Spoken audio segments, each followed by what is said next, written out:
Hari ini kita memperingati akan hari kenaikan Tuhan Yesus. Kita bersyukur kepada Tuhan karena Yesus Kristus adalah satu-satunya Allah yang rela turun ke dalam dunia, berinkarnasi dan menjadi satu-satunya penjuru selamat, di mana dia rela mati untuk menebus saudara dan saya. Dan dia mati untuk apa? Dia mati untuk bangkit kembali. Dia mati untuk apa? Menyatakan kemenangan Kristus. Justru dia mati adalah untuk menyatakan bahwa satu-satunya mengalahkan maut cuma adalah hanya di dalam Kristus.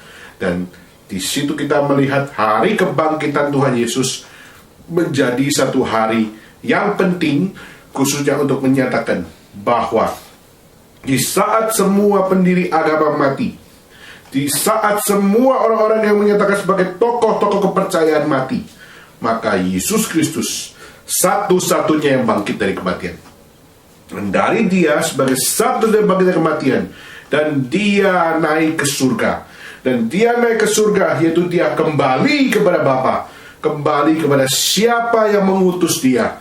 Dan dia kembali dengan satu janji, di mana dia menyatakan bahwa apa? Kembali kepada Allah adalah satu-satunya jalan, satu-satunya kebenaran, dan satu-satunya hidup yang kekal. Maka dia naik ke surga, menyatakan akan kepastian bahwa kembali kepada Tuhan, kembali kepada Allah adalah satu-satunya jalan keluar bagi saudara dan saya untuk menemukan our meaning of life.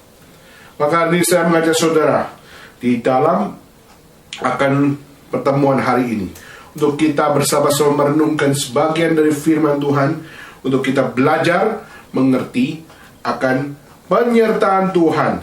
Apakah Tuhan sudah tidak menyertai kita lagi? Apakah pada saat dia naik ke surga, Tuhan sudah tidak lagi menyertai kita? Maka saya mengajak saudara kita membuka dalam dua bagian dalam Alkitab. Pertama kita membuka dalam Lukas pasal 25. Kita buka bersama-sama di dalam Lukas 25. Lukas 25 ayat 50 sampai 53. Lukas 25. Lukas 25 ayat 50 sampai ayat yang ke-53. Kita baca akan bagian ini. Lalu Yesus membawa mereka keluar kota sampai dekat Betania. Di situ ia mengangkat tangannya dan memberkati mereka. Dan ketika ia sedang memberkati mereka, ia berpisah dari mereka dan terangkat ke surga. Mereka sujud menyembah kepadanya. Lalu mereka pulang ke Yerusalem dengan sangat bersukacita. Mereka senantiasa berada di dalam bait Allah dan memuliakan Allah. Lalu bagian kedua kita membuka dalam Kisah Para Rasul. Di dalam Kisah Para Rasul pasal yang pertama ayat 9 sampai ayat yang ke-14. Kisah Rasul pasal yang pertama ayat 9 sampai ayat yang ke-14. Sesudah ia mengatakan demikian, terangkatlah ia disaksikan oleh mereka, dan awan menutupnya dari pandangan mereka. Ketika mereka sedang menatap ke langit waktu dia naik, tiba-tiba berdirilah dua orang yang berpakaian putih dekat mereka, dan berkata kepada mereka, "Hai orang-orang Galilea, mengapakah kamu berdiri melihat ke langit Yesus ini, yang terangkat ke surga, meninggalkan kamu, akan datang kembali dengan cara yang sama seperti kamu melihat dia naik ke surga." Maka kembalilah rasul-rasul itu ke Yerusalem dari bukit yang disebut Bukit Zaitun, yang hanya seperjalanan sabat jauhnya dari Yerusalem. Sesudah mereka tiba di kota, naiklah mereka ke ruang atas tempat mereka menumpang.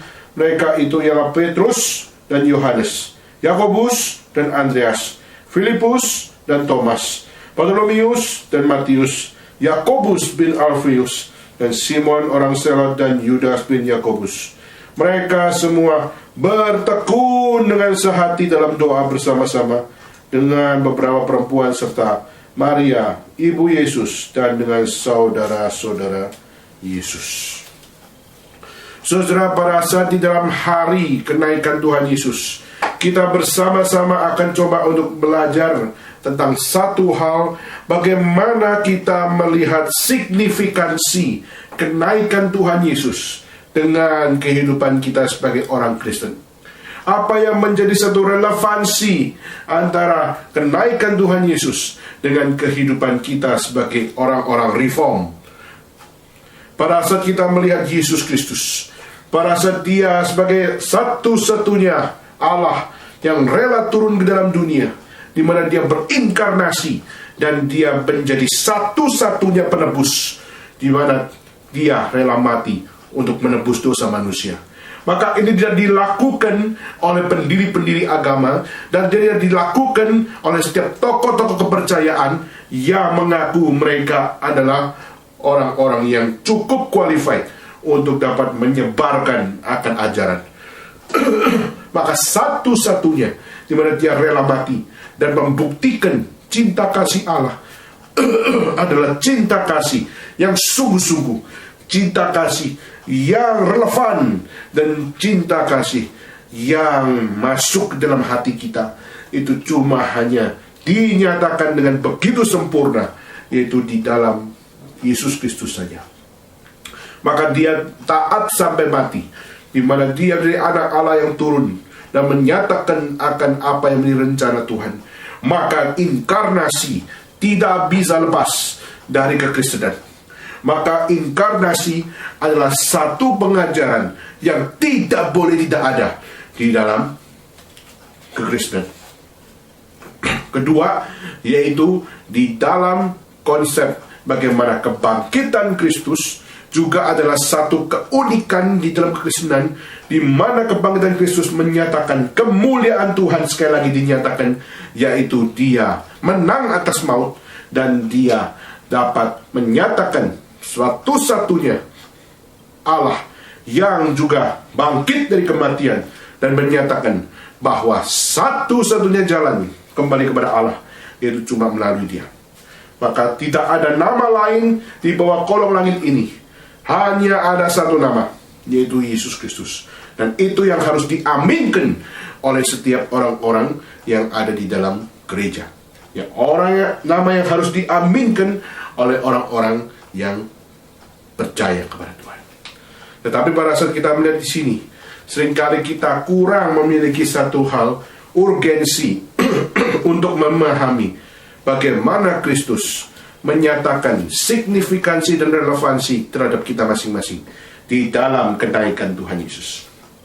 Maka pada saat kita melihat di dalam Lukas pasal 25 ayat 50 sampai 53, di saat Tuhan memberkati akan mereka, di saat Tuhan memberikan akan satu hal berkat, di mana Tuhan memberikan penyertaannya kepada orang-orang yang selama ini mengikut Dia, yaitu murid-muridnya. Maka pada saat Yesus berpisah dan Dia terangkat ke surga, maka di situ kita melihat ada satu hal yang luar biasa terjadi, yaitu apa, saudara?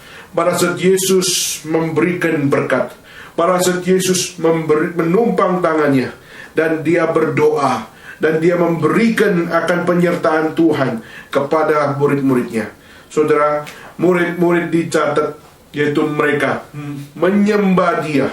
Dan pada saat kita melihat bagaimana mereka back to Jerusalem with a great joy. Mereka kembali kepada Yerusalem dengan sukacita yang begitu besar. Saudara, ini menarik, saudara. Pada saat kita ditinggalkan oleh Yesus Kristus, pada saat Yesus Kristus yang selama ini ada di dalam dunia, jadi pada saat Dia dikatakan bahwa Dia kembali kepada tempat di mana siapa yang mengutus Dia. Dan pada saat Dia pergi, dan di saat Dia terangkat ke surga, di mana kita mungkin yang selama ini berharap Dia tetap di sini dong, Dia tetap berada di bersama-sama dengan kami, karena Engkau bersama-sama dengan kami, maka kami mengalami secure. Kami mengalami akan satu hal, bagaimana kami merasa aman, kami merasa tentram bersama dengan Engkau. Tetapi saudara, di saat itu justru pada saat Tuhan terangkat, pada saat Yesus terangkat, maka dicatat di mana mereka menyembah Dan mereka dicatat sebagai orang yang mengalami sukacita besar. Ini tidak ada di dalam bagian-bagian yang lain. Di dalam ini kita melihat bagaimana ada satu great joy di mana mereka melihat akan Kristus naik ke surga. Saudara, pada saat kita melihat seringkali keterpisahan itu memberikan akan beberapa hal. Kenapa banyak orang takut berpisah? Pertama, yaitu mereka takut berpisah karena mereka kehilangan eksistensi orang yang kita rindukan. Kita kehilangan eksistensi orang yang selama ini dekat dengan kita. Dan pada saat dia pergi, maka kita kehilangan eksistensinya. Kita cuma tahu ada orang itu sudah pergi dan tidak ada lagi eksistensi. Akhirnya pada saat tidak ada eksistensi, di mana kita berada dalam ruang dan waktu, maka seringkali kita mengingat dia. Seringkali kita merasa, aduh, kangen sekali. Dan kita seringkali mengatakan bahwa apa? Mengatakan bahwa kapan engkau kembali? Maka di situ mengapa kita bisa bertanya kapan engkau kembali? Karena kita mempertanyakan, where is your existence? Di manakah eksistensimu? Aku tahu kau ada, tapi di manakah engkau sekarang? Apakah engkau ada di depan mataku sekarang? Saudara, pada saat kita mengalami keterpisahan, maka hal yang pertama yaitu kita mengharapkan eksistensi orang tersebut ada bersama dengan kami. Tapi pada saat engkau pergi, eksistensi orang itu hilang, maka aku merindukannya, maka aku mengharapkan dia kembali. Sudah, itu hal yang pertama. Seringkali orang di dalam keterpisahan merindukannya. Kedua, yaitu pada saat kita berpisah dengan orang yang kita ini, maka pada saat kita melihat di situ kedua, yaitu kita mengalami emptiness. Kita mengalami kekosongan. Selama ini kita memiliki satu relasi, seringkali kita memiliki akan satu hubungan, tapi pada saat di dalam waktu yang tertentu di mana kita harus berpisah, maka seringkali kita ada kekosongan di dalam hati. Terus seringkali ada satu hal, something missing di dalam diri saya. Dan seringkali kita berkata bahwa apa? Seringkali kita berkata, aku adalah orang yang paling lonely dalam dunia ini. Kenapa? Karena tidak ada orang itu. Karena tidak ada akan satu hal, isi atau ada volume di dalam diri saya. Ketiga, keterpisahan seringkali membuat kita melihat bagaimana ada satu jarak yang memisahkan, ada satu waktu yang memisahkan, sehingga kita tidak bisa satu di dalam satu tempat, kita tidak bisa di dalam satu ruang, kita tidak bisa di dalam satu waktu, maka karena kita dipisahkan. Maka pada saat kita dipisahkan dalam ruang, kita dipisahkan dalam waktu, dan kita dipisahkan dengan jarak, itu seringkali menjadi satu keterpisahan yang memberikan akan satu beban buat kita. Seringkali long distance menjadikan akan satu problem, salah satu problem, bagaimana seringkali hubungan kita dengan manusia mengalami begitu banyak akan kesusahan. Lalu juga ada yang mengatakan aloneness, itu mereka merasa tersendiri, mereka tidak bisa lagi mencari siapa-siapa, karena orang itu tidak bersama-sama dengan kita. Dan juga pada saat kita berada di sini, keterhilangan itu tidak bisa lepas. Maka di saat kita melihat Yesus Kristus, pada saat dia berpisah dengan murid-murid, justru mungkin murid-murid akan mempertanyakan, how's about us? Di saat engkau berpisah, bagaimana dengan kami? Mungkin kami akan kehilangan eksistensi engkau. Kami akan kehilangan engkau sehingga kami mungkin merasa empty. Kami mungkin dengan pisahnya jarak, maka kami akan merasakan aloneness. Kami mengalami akan lostness di dalam diri kami. Tuhan, apakah engkau akan pergi dari kami? Tetapi pada saat kita melihat murid-murid, di saat Tuhan menumpang tangan dan dia naik ke surga, di situ kita melihat satu hal. Kita melihat Yesus Kristus justru menyatakan bahwa apa? Penyertaan Tuhan. Dan di dalam penyertaan Tuhan, di situ kita melihat murid-murid dikatakan bahwa apa? Back to Jerusalem with a great joy. Saudara, kenapa murid-murid bisa begitu sukacita? Kenapa murid-murid bisa begitu memiliki akan satu hal di dalam hidup mereka? Bagaimana mereka bisa bersuka cita di dalam keterhilangan? Bagaimana mereka bisa bersuka cita di dalam satu hal yang mana mungkin secara manusia kita bisa katakan sebagai mereka mengalami lostness, maupun mereka mengalami akan aloneness. Tapi bagaimana mereka bisa mengalami great joy di situ, saudara? Saudara, pada saat kita melihat di dalam Kisah Para Rasul, di mana malaikat berkata, "Hai orang-orang Galilea, mengapakah kamu berdiri melihat ke langit?" Saudara, inilah satu penjelasan. Mengapa kamu masih melihat? Apakah engkau mengalami aloneness? Apakah engkau mengalami akan satu hal emptiness? Apakah engkau mengalami akan satu hal akan kamu fear? Dan apakah kamu mengalami akan satu hal di mana kamu merasa tidak punya akan pegangan hidup di saat dia naik ke surga?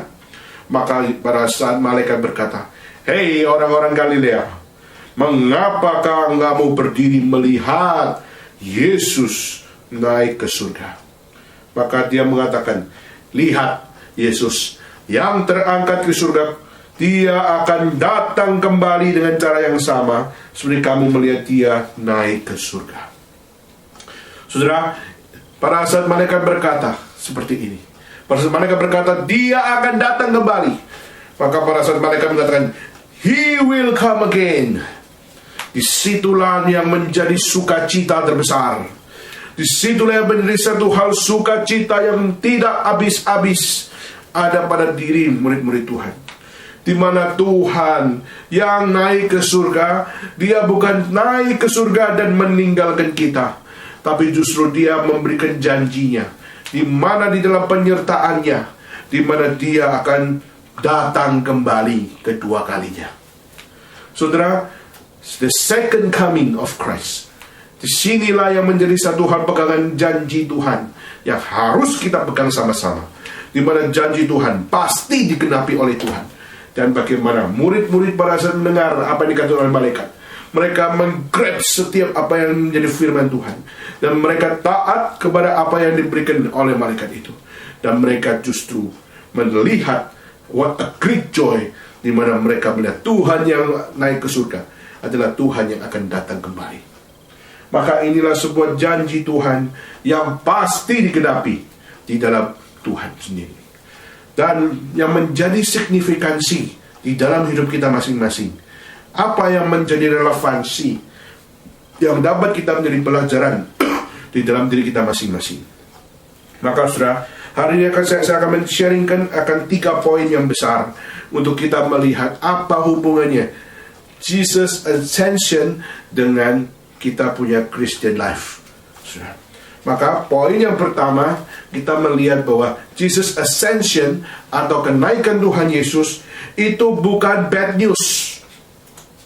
Justru kita belajar untuk melihat bahwa kenaikan Tuhan Yesus itu adalah sebuah good news, saudara. Di mana kita melihat murid-murid pada saat melihat Yesus naik ke surga, pada saat Yesus naik dan terangkat ke surga, maka murid-murid di situ dikatakan mereka melakukan apa, saudara? Mereka melakukan worship, saudara. Mereka menyembah kepada Tuhan. Mereka menyembah, dan mereka dengan great joy mereka pulang. Dan mereka dikatakan 3 hal yang mereka kerjakan. Pertama, mereka menyembah Tuhan. Kedua, mereka dengan sukacita besar pulang. Dan mereka ketiga, dengan taat mereka sehati berdoa untuk menunggu janji Tuhan. Menunggu janji Tuhan dalam apa? Janji Tuhan bahwa Tuhan berjanji akan mengirimkan roh penghibur. Dan itu mereka tunggu di bait Allah. Mereka tunggu di Yerusalem. Mereka tunggu di dalam akan tanah di mana Tuhan berjanji. Tunggulah di Yerusalem, di mana roh penghibur, roh yang akan kukirim, akan menyertai engkau.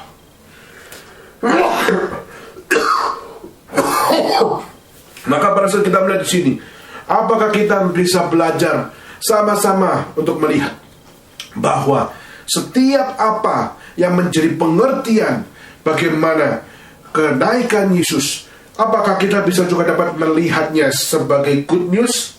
Apakah kita masih bisa melihat bahwa penyertaan Tuhan itu real di dalam setiap kenaikan Tuhan Yesus. Saudara, apakah hari kenaikan Tuhan Yesus menjadi a joyful day buat kita masing-masing? Apakah kenaikan Tuhan Yesus dapat menjadi sebuah good day bagi saudara kita dan kita untuk melihat semuanya ini? Saudara, kita melihat kenaikan Tuhan Yesus memang memisahkan dirinya dengan saudara dan saya.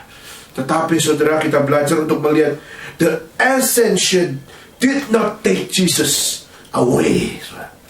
Justru kenaikan Tuhan Yesus itu bukannya memisahkan Yesus dengan kita, tetapi justru dia membawa akan satu hal. He bring heaven near.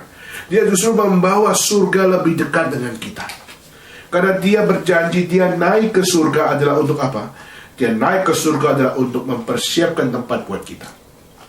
Maka saudara, di sini kita melihat dia melakukan prepare untuk apa? Untuk tempat bagi setiap orang-orang yang percaya kepadanya. Prepare orang-orang yang setia melayani Tuhan dan sebagainya. Maka saudara, di sini kita melihat murid-murid, dia mungkin mengalami sebuah pertanyaan di dalam hatinya. Mereka mungkin mengalami question mark di dalam hatinya, tetapi mereka taat terhadap apa yang Tuhan tetapkan.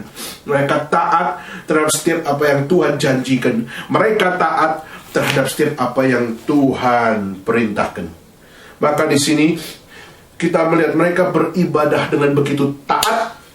Mereka bersuka cita di dalam konsep ketaatan yang tepat. Dan mereka dikatakan bahwa mereka berdoa sehati dengan tepat. Dan mereka berdoa dengan taat. Maka ketaatan dibutuhkan, saudara. Obedience dibutuhkan. Obedience dibutuhkan di dalam apa? Obedience dibutuhkan di dalam ibadahmu. Ketaatan dibutuhkan di dalam apa? Di dalam sukacitamu. Dan di dalam doa kita pun juga belajar bagaimana kita sehati dan kita taat dulu. Mungkin kita kurang mengerti. Mungkin kita nggak tahu kenapa saya harus mendoakan akan hal ini atau mendoakan hal itu. Tapi taat dulu kita kerjakan itu. Karena jika kita taat dulu, maka kita masih punya masa depan. Kita masih punya akan satu hal.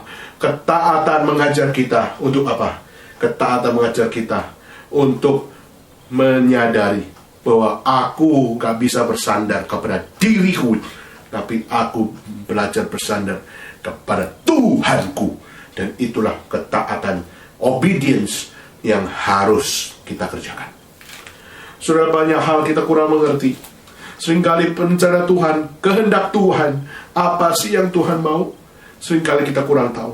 Tapi pada saat Tuhan sudah berjanji, dari saat Tuhan sudah memberikan akan satu key bagaimana kita belajar untuk melihat, tunggu di Yerusalem, maka di situ kita harus belajar untuk taat. Mungkin kita nggak ngerti kenapa saya harus tunggu Yerusalem. Lalu mereka pada saat Yesus berjanji mengatakan bahwa tunggulah, ada roh yang akan memimpin engkau. Maka mereka tahu roh apa itu? I don't know. Tapi justru mereka taat. Dan mereka dengan sukacita sadar bahwa Tuhan akan datang kembali. Dan itu yang mereka pegang habis. Dan mereka percaya bahwa Tuhan tidak pernah meninggalkan mereka. Tapi justru Tuhan berjanji. Dan Tuhan memberikan akan satu hal. Bagaimana kita belajar how to respond di saat Tuhan memberikan janjinya kepada kita. Maka saudara, seringkali kita tidak mau hidup di dalam ketaatan. Ibadah kita kotori dengan keliaran. Doa kita kotori dengan keliaran. Dan juga sukacita kita juga adalah sukacita yang sudah tidak kudus lagi, tidak taat lagi. Tapi seringkali sukacita kita, kegembiraan kita itu cuma di dalam keliaran kita. Maka pada saat kita melihat murid-murid dicatat, pada saat mereka menyembah Tuhan, lalu dicatat mereka pulang dengan sukacita, dan mereka dicatat berada di bait suci, dan mereka di situ taat perintah Allah. Untuk apa? Untuk menunggu roh yang memperlengkapi mereka, yaitu roh kekuasaan dari tempat yang maha tinggi. Maka di sini kita melihat banyak hal kita tidak tahu, tetapi kita belajar taati Allah, kita belajar tetap memuliakan Allah, dan di situ maka kita akan belajar untuk melihat bahwa menaati perintah Allah adalah satu hal. Bagaimana kita belajar untuk mencicipi akan setiap penyertaan Tuhan. Di saat kita taat dulu, maka di situ kita sedang belajar menikmati penyertaan Tuhan. Dan dicatat dalam Alkitab, mereka di situ senantiasa berada di bait Allah, di mana mereka merenungkan kitab suci, dan mereka berdoa sehati, dan mereka dicatat mereka memuliakan Allah. Maka mereka mengintrospeksi dengan firman Tuhan. Mereka semakin mendekatkan diri dengan Tuhan. Mereka dengan berdoa dengan Tuhan, dan mereka dicatat mereka memuliakan Tuhan. Meskipun mungkin ada question mark, mereka tidak tahu, tetapi mereka justru mengerjakan itu. Maka saudara, mereka dipersiapkan untuk menjadi apa? Mereka dipersiapkan untuk menjadi saksi Kristus. Dengan apa? Dengan adanya pekerjaan Roh Kudus, di mana Roh Kudus yang dijanjikan, yang dimana mereka akan menjadi saksi Kristus, bukan sembarangan saksi Kristus, tapi mereka dicatat di mana mereka diberikan akan kekuasaan dari tempat yang maha tinggi, dan di situ adalah Roh Kudus yang turun dan memberikan kekuatan bagi mereka, memberikan konfirmasi dan memberikan satu penyertaan Tuhan, bagaimana mereka dapat menjadi saksi Kristus yang sungguh-sungguh untuk Tuhan. Maka di sini kita melihat hal yang pertama, bagaimana kenaikan Tuhan Yesus itu bukan sebuah bad news, tapi justru kenaikan Tuhan Yesus itu adalah sebuah good news. Apakah saudara melihat itu sebagai good news? Apakah hari ini saudara melihat kenaikan Tuhan Yesus adalah sebuah sukacita terbesarmu? Apakah saudara masih dapat melihat bagaimana hari kenaikan Yesus justru menyatakan bahwa kita harus belajar lebih taat lagi terhadap perintah Tuhan, lebih taat lagi pada setiap janji Tuhan, lebih taat lagi dengan setiap apa yang difirmankan oleh Tuhan di dalam Alkitab. Maka saudara, ini hal yang pertama di mana kita harus untuk melihat Yesus naik ke surga. Justru dia menyatakan bahwa dia taat kepada Allah, di mana dia yang adalah satu-satunya juru selamat di dalam dunia ini, di mana dia adalah anak Allah yang dikirim Allah, di mana dia menjelma jadi manusia dan dia menebus dosa manusia. Dan pada saat kita melihat di sini, dia datang kembali, di mana dia naik ke surga dan dia akan datang kembali, dan dia datang kembali menyertai saudara dan saya di dalam iman Tuhan. Maka di sini kita melihat dia taat terhadap Allah, dan Allah yang setia juga adalah Allah yang tetap setia dan selama-lamanya setia, di mana dia tetap memberikan penyertaannya kepada manusia. Dengan Roh Kudus diberikan di dalam hari Pentakosta, maka di situ kita melihat bagaimana Allah tetap setia, memberikan akan kekuatan, memberikan akan satu power, dan juga memberikan akan satu hal bagaimana setiap orang Kristen mereka diberikan kuasa dari tempat yang maha tinggi. Maka dan kuasa yang besar diberikan untuk kita memberitakan Injil, dan kita diberikan kuasa yang begitu besar untuk apa? Untuk melihat penyertaan Tuhan. Bukan saya yang hebat, bukan saya yang powerful, tapi justru kita melihat Roh Allah yang memimpin setiap penyertaan, setiap hamba Tuhan. Mereka mengalami akan penyertaan Tuhan. Maka ini yang harus beres di dalam hati kita masing-masing. Jika kita menjadi jemaat Gereja Reform Injil Indonesia, tapi kita sendiri masih memiliki pride di dalam diri, mengatakan bahwa semuanya itu adalah karena saya, maka ini adalah sebuah kejatuhan di dalam jemaat Gereja Reform Injil Indonesia. Kita tidak boleh kita tidak boleh jatuh di dalam hal ini. Kenapa? Karena kita harus kembali kepada firman Tuhan. Kita harus disadarkan kembali setia kepada firman Tuhan. Kita harus taat dulu dengan setiap firman Tuhan, sehingga kita justru melihat bagaimana apa? Bagaimana setiap kita masing-masing sadar bahwa Tuhan masih memberikan satu hal, Roh Kudus diberikan untuk apa? Untuk saudara menyadari Jika tanpa roh, mana mungkin engkau dapat melayani Tuhan?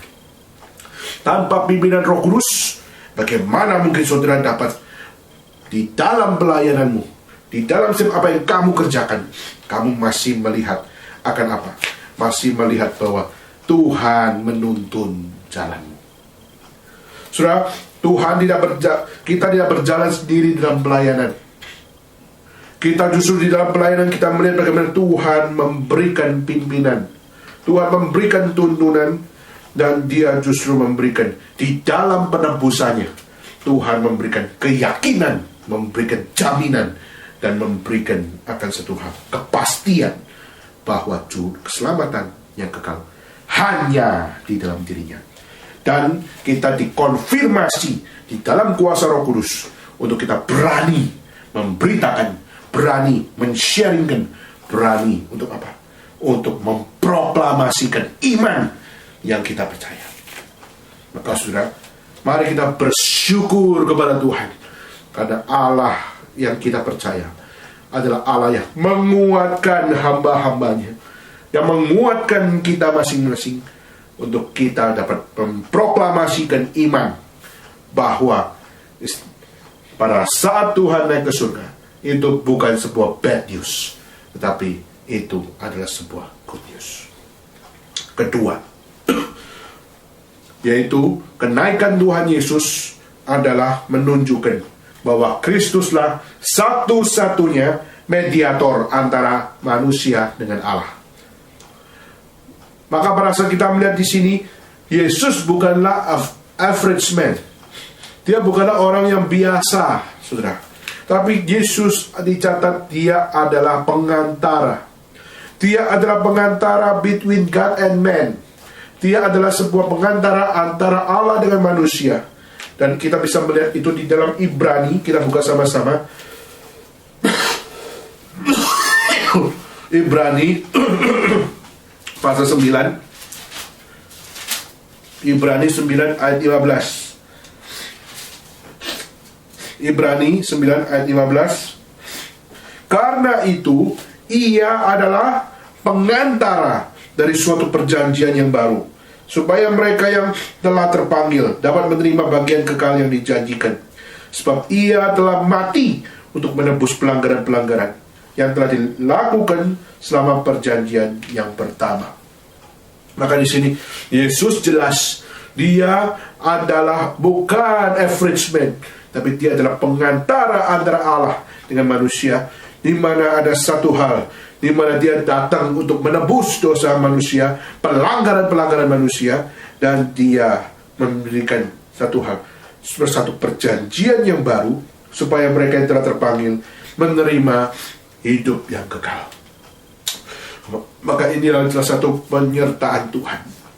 Jika Kristus tidak menjadi pengantara, maka jika Kristus tidak menjadi penebus, maka jika dia tidak mati untuk saudara dan saya, adakah keselamatan di dalam hidup kita masing-masing? Apakah ada hidup kekal di dalam diri kita masing-masing? Apakah ada heaven di dalam hidup kita masing-masing? Saya berani percaya bahwa jika Kristus tidak datang, dia tidak mati, dia tidak menebus dosa manusia, maka kita tetap akan sama, yaitu kita tidak bisa keluar dari dosa. Maka di sini saya mengajak sekolah buka satu lagi, yaitu di dalam 2 Timotius. Di dalam 2 Timotius pasal yang kedua.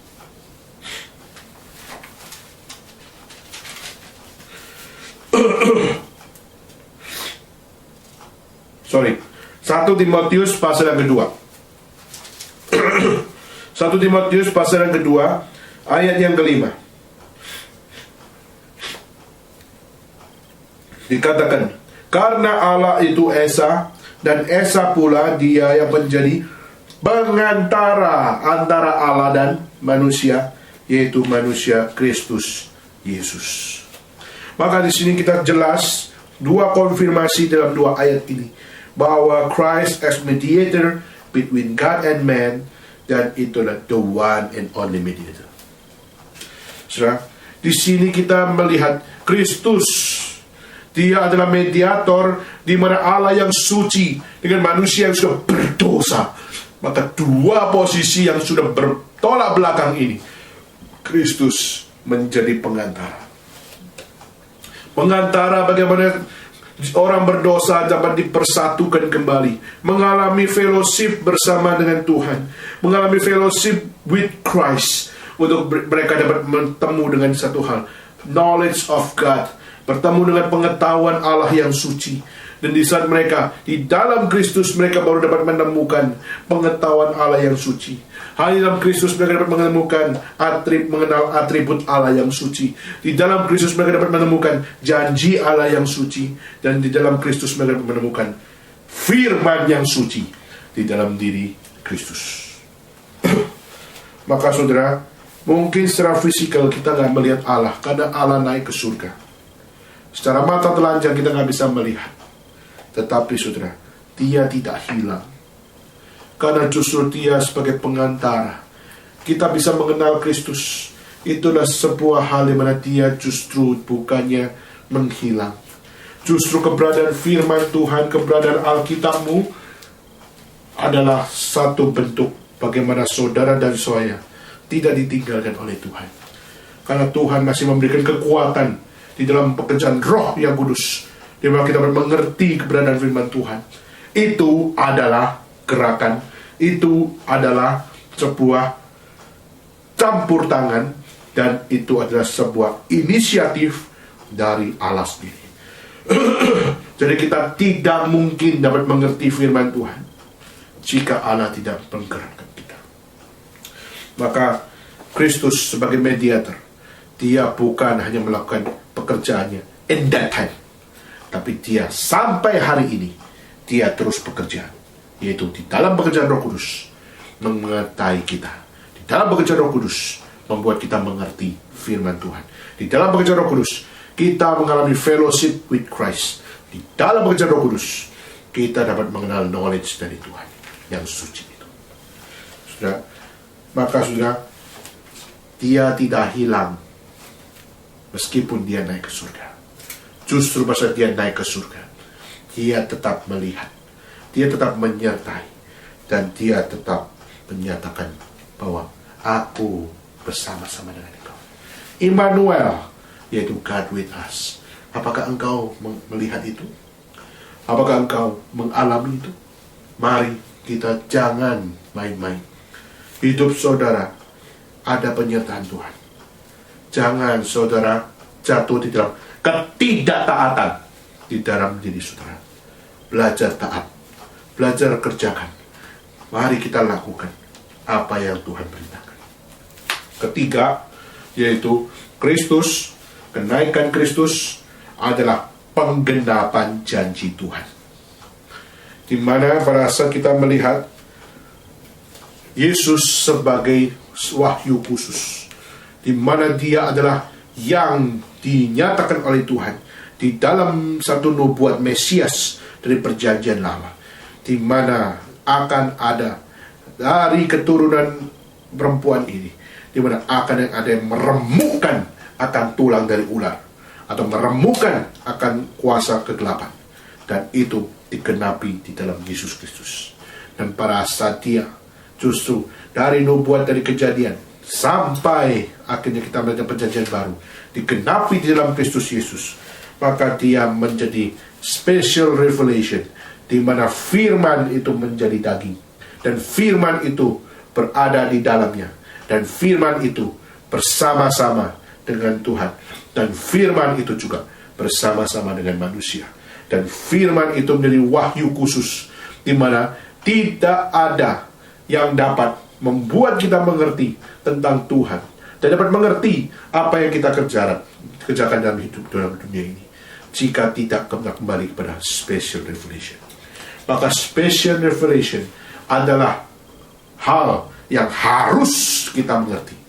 Jika kita tidak bisa melihat wahyu umum di dalam pengertian wahyu khusus, maka saya tidak mungkin bisa mengerti apa yang berada di balik wahyu umum.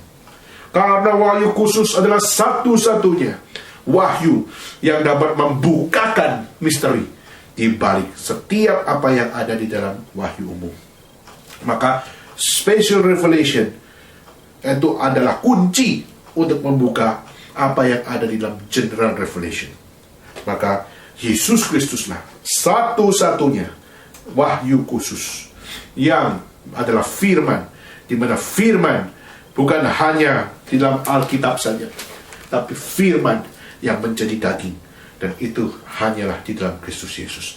Dan dialah yang menjadi penggenapan dari setiap apa yang ditetapkan dari Allah sendiri, dari permulaan sampai pada saat kita selama-lamanya kita melihat penggenapan janji Tuhan dinyatakan di dalam Yesus Kristus sendiri.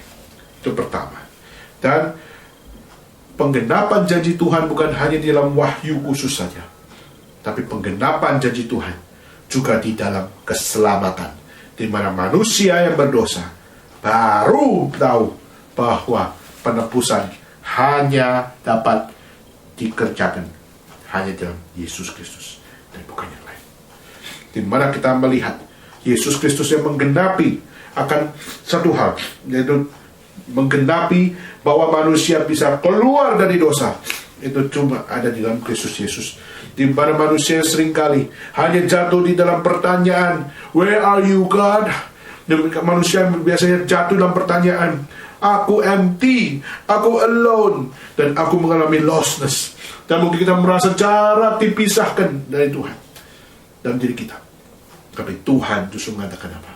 Aku sudah menebus dosa, dan aku berjanji di saat kamu bertobat, pada saat kamu menerima namaku, maka aku akan menyertai engkau sampai akhir zaman di dalam pekerjaan Roh Kudus. Maka sudah, saya hari ini akan menutup ibadah hari ini dengan satu pertanyaan. Di saat Allah memberikan anaknya yang tunggal, di saat Yesus Kristus dia rela taat dan taat sampai mati, di saat dia menjadi penebus bagi saudara dan saya, dan dia bangkit dari kematian, dan dia naik ke surga dan menyatakan bahwa dia kembali kepada siapa yang mengutus dia, dan dia yang juga berjanji akan datang kembali. Maka saudara, masihkah engkau tidak percaya? Mengapa engkau masih belum percaya? Mengapa engkau masih belum memberitakan Injil? Mengapa engkau masih belum dengan satu sukacita untuk apa? Menunggu janji Tuhan. Mengapa engkau belum menyembah Dia? Dan kenapa engkau belum untuk apa? Engkau belum memegang akan setiap apa? Memegang setiap janjinya. Dan kita berharap, Tuhan, biarlah Roh-Mu menyertai aku, dan aku mau Tuhan pimpin kemanapun Tuhan pergi, dan aku mau melaksanakan setiap perintah-Mu. Saudara, saya harap jemaat yang ada di gereja ini adalah jemaat yang mau taat dulu terhadap setiap perintah Tuhan, mau berjuang untuk apa? Mau berjuang untuk melihat bahwa penyertaan Tuhan itu diberikan bagi kita. Mari kita berjuang melayani. Mungkin pelayanan akan lebih susah, dan lebih susah. Tapi berdoa sama Tuhan. Tuhan, biarlah Engkau yang berjanji. Roh yang diberikan bagi setiap anak-anak-Mu adalah roh yang menghidupkan kami. Roh yang membangkitkan kami. Roh yang membawa kami gentar, karena kami tidak boleh melayani dengan sembarangan, tapi kami harus melayani dengan suci, dengan kudus, tidak main-main, dan melayani untuk kemuliaan nama Tuhan.